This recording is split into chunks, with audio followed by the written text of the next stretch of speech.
Meditations for every day in the year by Bishop Richard Challoner.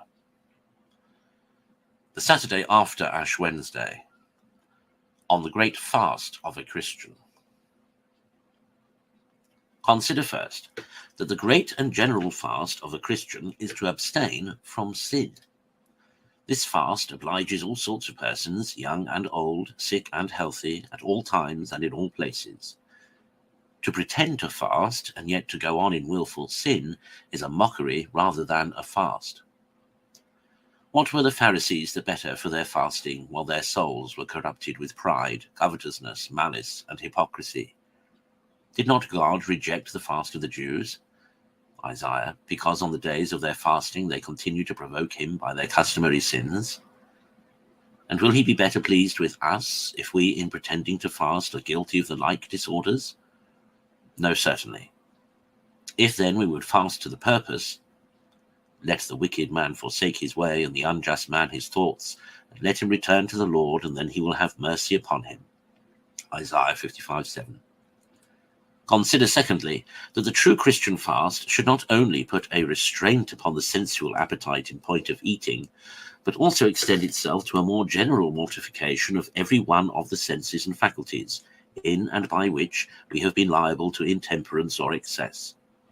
The eyes, the ears, the tongue, and so of all the rest, ought likewise to fast from curiosity, sensuality, vanity, carnal pleasures, idle conversations, theatrical shows, and other worldly and sensual diversions, unbecoming a serious Christian penitent at all times, but much more so on days of fasting. But especially we are warned, Isaiah 58:3, on the days of our fasting, to fast from our own will, humour, and passion, as that which of all things is the most opposite to the fast which God hath chosen. O my soul, see thou take good notice of this lesson. Beware lest thou break thy fast by indulging self-will, pride, and passion. Consider thirdly, and weigh well the description given by the prophet Isaiah, chapter 58, of the fast that is acceptable to the Lord and of its happy effects in the soul. Is not this, said the Lord, the fast that I have chosen? Loose the bands of wickedness, and break asunder every burden.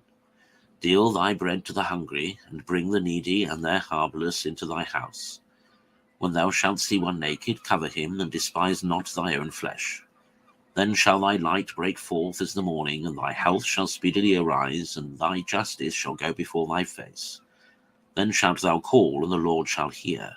And if thou wilt take away the chain out of the midst of thee, and cease to keep that which is good for nothing, then thou shalt pour out thy soul to the hungry, and shalt satisfy the afflicted soul. Then shall thy light rise up in darkness, and the Lord will give thee rest continually, and fill thy soul with brightness.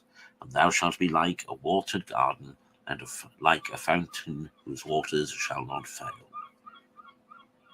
Conclude, ever to make it the great business of thy fast, to break thy bonds asunder, and to put away from thee the chains of sin.